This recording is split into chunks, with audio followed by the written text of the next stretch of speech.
సాధారణంగా మహేష్ బాబు చాలా నిరాడంబరమైన మనిషి. ఎక్కడికి వెళ్ళినా చాలా సింపుల్గా వెళుతుంటారు. ఎంత సింపుల్గా ఉంటారో సినిమా సెట్లో అంత సరదాగా కూడా ఉంటారు. ఇప్పుడు ఇదంతా ఎందుకంటే తాజాగా మహేష్ అలా కెమెరా కంటికి చిక్కారు కాబట్టి. ప్రస్తుతం ఆయన మురుగదాస్ డైరెక్షన్లో స్పైడర్ సినిమా చేస్తున్న సంగతి తెలిసిందే. ఎక్కడి నుండి ఎక్కడికి వెళ్తున్నారో తెలియదు కానీ ఎయిర్పోర్ట్లో మాత్రం ఇలా సింపుల్గా ఓ అభిమాని కెమెరా కంటికి చిక్కారాయన. క్యాప్ కళ్ళద్దాలు పెట్టుకొని తల కిందకు దించుకొని అడుగులో అడుగు వేసుకుంటూ త్వరగా విమానాశ్రయం నుంచి బయటకు వెళ్ళిపోయారు. వాస్తవానికి ఆయనకు ఫ్యాన్ ఫాలోయింగ్ చాలా ఎక్కువ.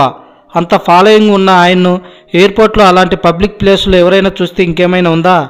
అందరూ గుర్తుపట్టేయరు. అందుకే ఆయన ఇలా చేశారు. పరిశీలించి చూస్తే తప్ప మహేష్ అని గుర్తుపట్టకుండా ఇలా కాముగా వెళ్ళిపోయారు మహేష్. కానీ ఎంత తలదించుకున్నా ఎన్ని అద్దాలు క్యాపులు పెట్టినా ఆయన గుర్తుపట్టకుండా ఉంటారా ఫ్యాన్స్? కొద్దిమంది అభిమానులు ఆయన ఇలాగే గుర్తుపట్టి ఫోటోలను కెమెరాలో పట్టేసి నెట్లో పెట్టేశారు. అది ఈ ఫోటో కథ.